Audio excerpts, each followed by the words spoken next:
Welcome to Leeds. Coming up in today's episode, DJ Coyle pumps up the volume for a vigorous warm-up.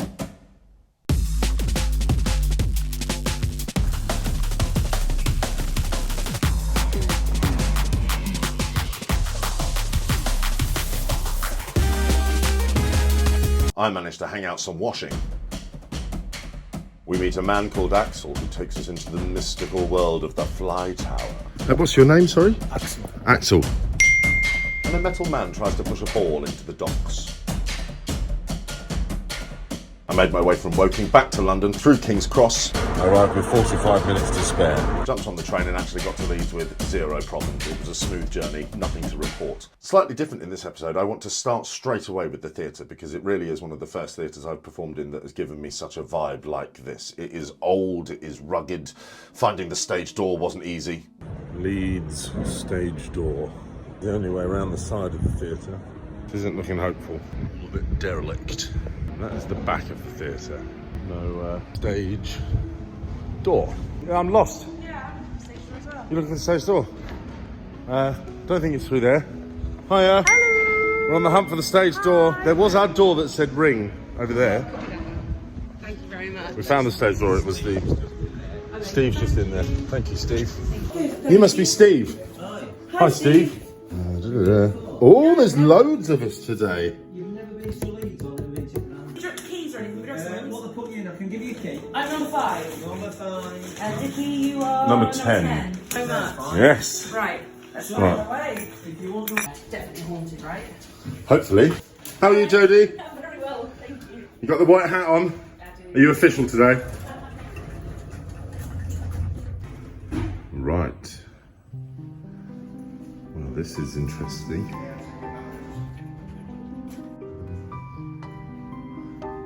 Definitely haunted, right? Ooh. No. 12. Bloody hell. Oh, there it is. At the other end of the haunted hallway. It is. Oh! Bit more old school. That smell. That smell being the smell of carpet, costumes, sweat, blood, tears, and old actual wood. You could smell people's dreams being born. Right, I have to see where this goes. Don't fall down the stairs.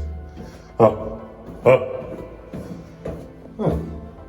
That's a surprisingly modern door for a very old stairway. So Laura, Yes. why can't I come through here? Hard hat zone. Hard hat. So even though people say there's nothing between my ears, it's just a skull. That's not enough of a hard hat. It's not enough of a hard hat, Dickie. What's happening back there? So they're currently putting all the set up. There's Yes. still flying bars in and out. Wow. It's very noisy, as you can tell. So safety first. I'll let you carry on. Steelies. Steel boots. Steely boots. Yes, these are all soft. Bye. It's really cool on this wall out the back. You've got the hands of all the casts and the shows that they were in over time. They haven't all got dates. There's 2022s over here, 2005. Shut Up, Al. Where's this one? Tom French has done quite a lot. I'm going to find Tom French on Instagram. He's done High School Musical, South Pacific, Rock of Ages, Spamalot, Priscilla, School of Rock. Constant work. Well done, Tom French. Couldn't find him. Live and rolling, you see what I've done is found a red pen. A lot of these are in black pen. And if anybody knows Dickie, he's got to do it the other way around. He's got a big hand. Is it going to be space? Oh, Okay. That door was just a bit open. yeah. That's good. That's good. I really widen it. Okay. That's so splayed. Yeah. Look at that, that's a big hand. The distance between here and here, question mark, Dickie. I could probably do my handprint inside your handprint. There we go. Where am I going to go? Far away from that massive. There it is. There you Oh, look. Looks a bit special. Buck. Yes. Fuck yeah. Buck yeah. Fuck yeah.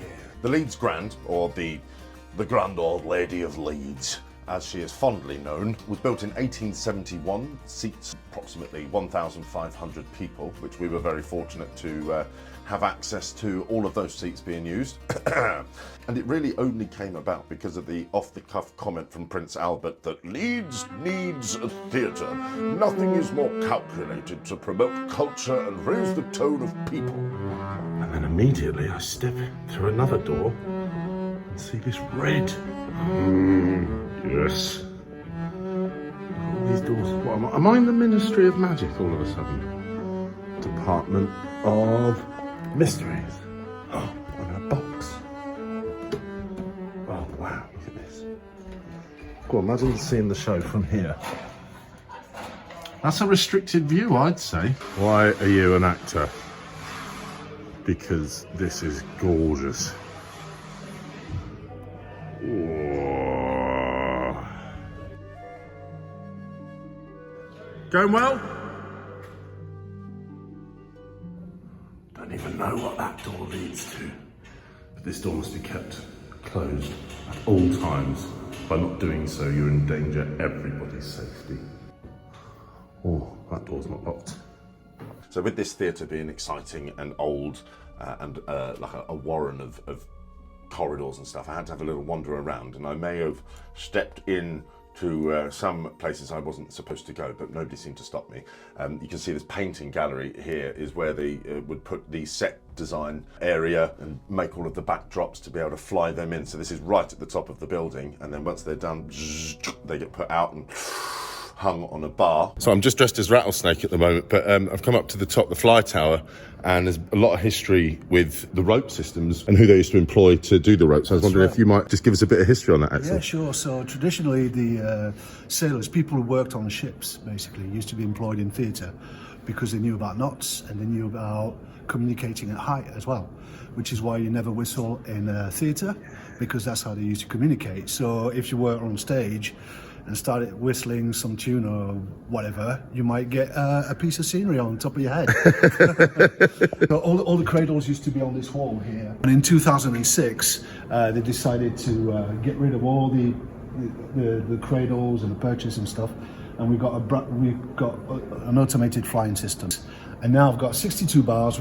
I can move from that interface there. I can rig up to 800k per bar. And I can move them up to 1.8 meter per second. And you've got a wonderful, comfy office man cave. This is an extension of my house. Thank you so much, Axel. No problem at all with it. So here we are in the company manager's office. She's writing away and printing away. But my purpose of being in here is this book. This book, I mean, do we know how far back in time it goes? It starts about 1945. 1945. And you can see the pages. Oh, but every show that's been here comes and leaves their mark. Apparently Charlie Chaplin's in here, but I haven't got the time right now. Oh, well, yes, a living piece of history, and here I am existing in this. I'm sure I've got friends that exist in that book too, and if you are watching this and know who you are, make yourselves known, and I'll pop your names up all over the screen here. Well, I can't, because that'll be in the future after you've seen it. But with the theatre having so much history, it kind of seems logical to me that the whole of Leeds would have a lot of history. So I left the theatre to investigate Leeds. Bearing in mind that the North Sea used to not be there, it used to be land, and when the seas noticeably to the people were coming in and making the North Sea, and therefore England, Scotland, the areas that they are today, people migrated over. So that's sort of 12,000 years ago, but people have actually been farming in the area of Leeds for around 5,000 years. And we know this because of the stone circles and henges. So you've heard of Stonehenge, the famous Stonehenge. They used to have axe heads that they'd carve out of the rock, and they used to use them for obviously work, but they would trade them with people as far away as Cornwall. So we were travelling all over the UK even 5,000 years ago. Situated in the middle of the north of England. It has the River Aire.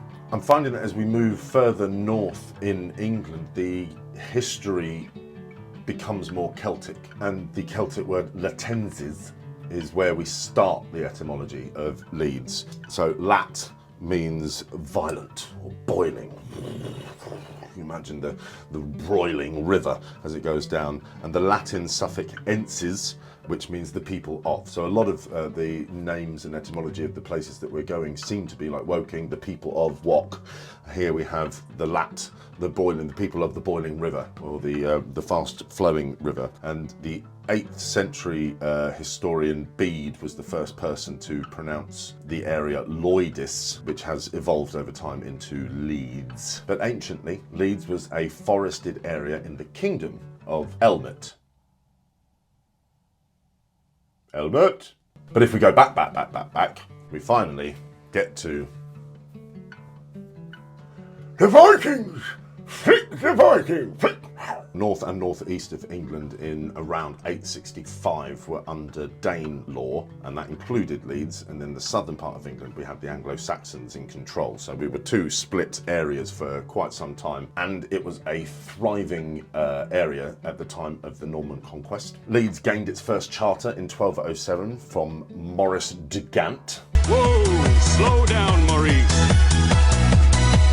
Yet it seemed to grow slowly through the Tudor and medieval periods, not in that order. Now, in Sunderland, we saw the bridge where the Royalists managed to camp for a bit during the Civil War, and Sunderland, being a parliamentarian city, was like, no, and batted them away. Leeds itself was more of a Royalist city in general and held off quite a long time in the 1640s when the Civil War was happening, until Charles I was executed.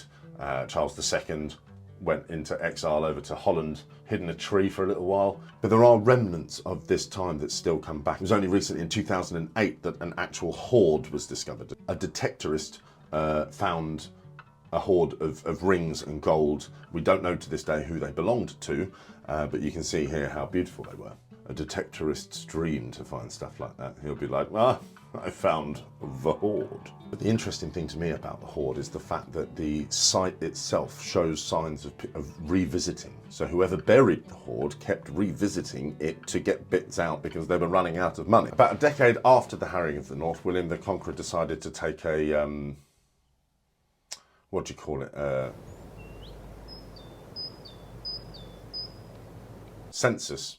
Which is known as the Domesday Book, and it was done initially to see what the difference of the value of North and South England were before the conquest and after. Leeds itself had gone from the value of £6 to £7, which is a solid increase. I walked around and looked at a lot of the lovely streets. Like Manchester, they're quite wide, but whereas Manchester seems to be on a level, Leeds has this undulation.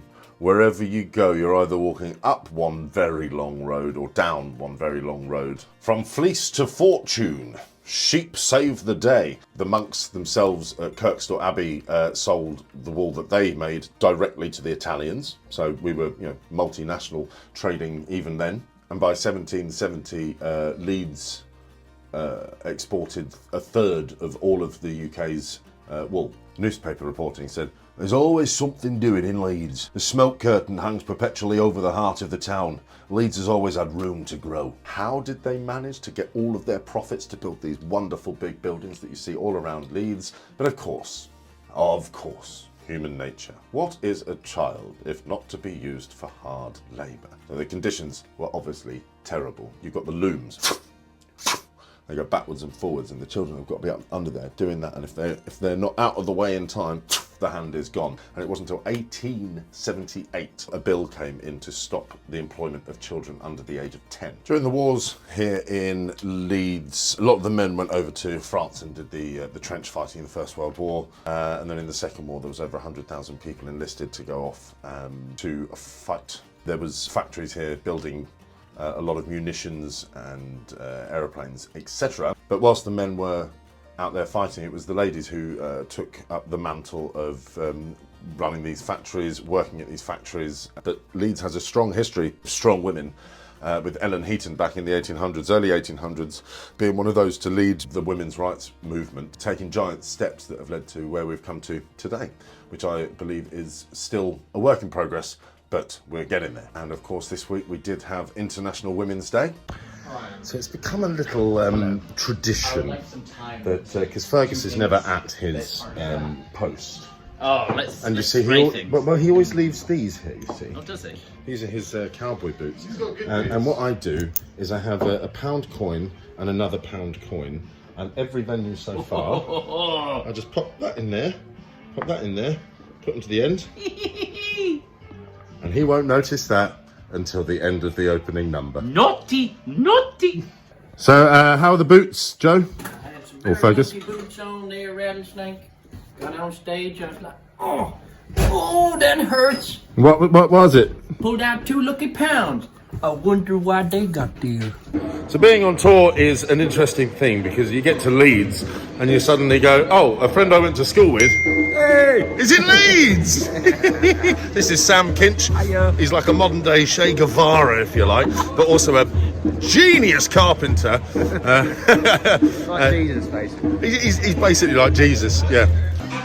I'm in a pub at the moment. Leeds has been absolutely fantastic, and out of nowhere, I've ended up meeting up with a friend that I went to college with 20 years ago, and that is the last time we saw each other. Sally Belly! Wave and say hello. Yeah. We're in Akbar's. Akbar's in Leeds. Yeah, we are. Thank you very much, Leeds. You've been amazing. The theatre was fantastic. The audiences were great. The shows were fantastic. We faced some problems and we overcame them as a team. So even more togetherness now. It's only experience with a group of people that forge the friendships and bonds that allow the shows to be electric and live. So I welcome the road humps. Nearly got run over. There we go. Didn't get run over. Well done, me. And now I'm off to Cardiff.